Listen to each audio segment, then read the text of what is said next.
and welcome to the backstory of Aegwynn, one of the former and most long-lived of all the Guardians of Tirisfal. Now, a long time ago, it was discovered that the use of magic was drawing demons to the world of Azeroth, and yet, particularly the human mages didn't want to give up their great powers, so they realised that they would have to fight the demons that were summoned to the world. In order to do this effectively, they all pooled their resources into a certain person who they named the Guardian of Tirisfal. The Guardian's task was to travel the world defeating demons with this great power. They had longer life than would normally be the case, but were expected after a period of time to return to Dalaran, to return their mantleship of the Guardian, and for a successor to be appointed.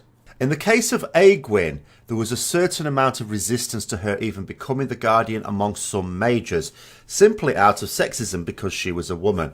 But that was the very thing that the elves in particular decided made her particularly suitable to be Guardian, because she'd overcome so many obstacles to achieve what she had achieved. Once Guardian, she gained access to all the powers of the Guardianship, and this included longer life.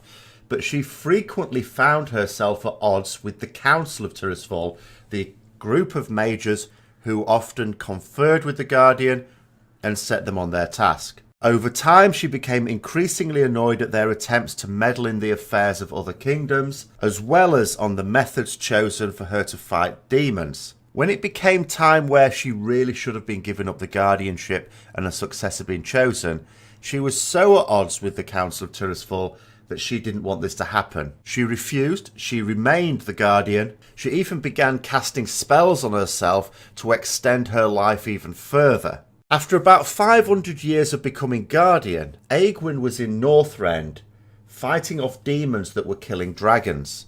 With the dragons' help, she not only defeated these demons, but out of their ashes arose the Avatar of Sargeras himself. With the dragons' help, Aegwynn managed to defeat the Avatar of Sargeras and locked its mortal shell away in the tomb of Sargeras on the ancient city of Suramar. After this event, Aegwynn thought herself above the Council of Tirisfal. She was no longer at odds with them. What did they know? She had defeated the Avatar of Sargeras itself. She was the greatest mage there had ever been. She would decide who would take over as Guardian.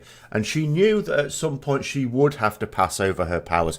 Although she had managed to extend her life beyond even that of a Guardian, she knew that her powers would be on the wane. Newer members of the council, of course, had to come in because the mages who formed that council were dying, and they were taking a much harder line against her. They even formed a plan to hunt her down. Aegwynn retreated to Karazhan, a tower she had built herself, in order to evade them. The Tirisguard, as these mages became known that were hunting her down, couldn't find Aegwynn but did happen across Karazhan. In evading her hunters, Aegwynn fled back to Suramar, where she had locked away the mortal husk of Sargeras, to a place called the Guardian Sanctum. In order to ensure the line of guardians that she thought fit, she decided upon a plan. She would have to conceive an heir. She pretended to fall in love with a very powerful mage known as Neela Saran. She bore them a son known as Medivh. Medivh means keeper of secrets. However, unknown to Medivh, when she defeated the Avatar of Sargeras,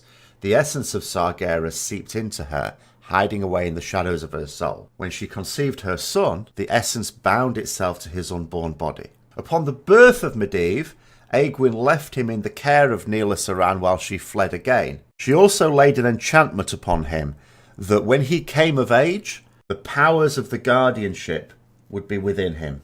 Medivh grew up with his father Neela Saran in Stormwind and became good friends with the great heroes of the Alliance, Anduin Lothar and the young prince Lane Rin, father to Varian and grandfather to the current king Anduin Rin.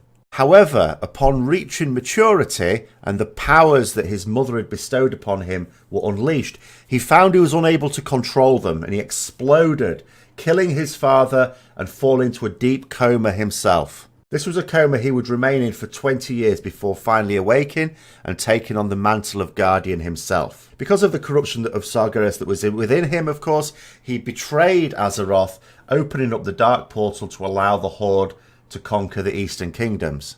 When Aegwynn discovered this, she prepared to take on her son, but having passed on all the powers of the guardianship to Medivh, she was easily defeated by him. In the battle, Medivh stripped away from Aegwynn what remained of her mage-like powers. She fled to Stormwind and told King Lane of what had happened. All she could then do was sit back and watch as her son was killed by Khadgar and Lothar, and she prepared to live out the remains of her mortal life. However, it turns out that although Medivh stripped of her magical power, one enchantment that remained upon her was that of the long life she gave herself. Aegwynn was able to rediscover some of her spells and teleported herself away. She made a home just above Ratchet and lived there for quite some time. After the fall of Medivh, she found that she was able to do some magic after all and returned him back to life nearly 2 decades later. Of course, we know from the events of Warcraft 3 at this point, Medivh was free of the curse of Sargeras and was actually working for the good of Azeroth. It was he who tried to warn Lordaeron of the coming evil, but they ignored him. But he was successful in persuading Thrall to take the Horde over to Kalimdor to make a new home for themselves. At the end of these events, Medivh disappeared once again. After this time, Jaina Proudmoore sought out Aegwynn in order to have her advice. At this particular point, as far as the official lore goes, we don't really know what happened to Aegwynn. There is a side story which is not considered canon whereby Aegwynn dies and was indeed in the game buried near Karazhan next to the grave of her son. However, this grave is no longer apparent. It is believed to be within the crypt at Morgan's Plot, which you can't really get into, although apparently some people are able to glitch their way in. But even inside, there are no nameplates which stipulate clearly that it is the resting place of Aegwynn. So whether Aegwynn is still alive, some think as Tabitha in Dustwallow Marsh, or whether she is dead as was revealed in this non-canon story, who knows? What we do know is that an echo of Aegwynn remains in the tomb of Sargeras. This is not the spirit of Aegwynn, note.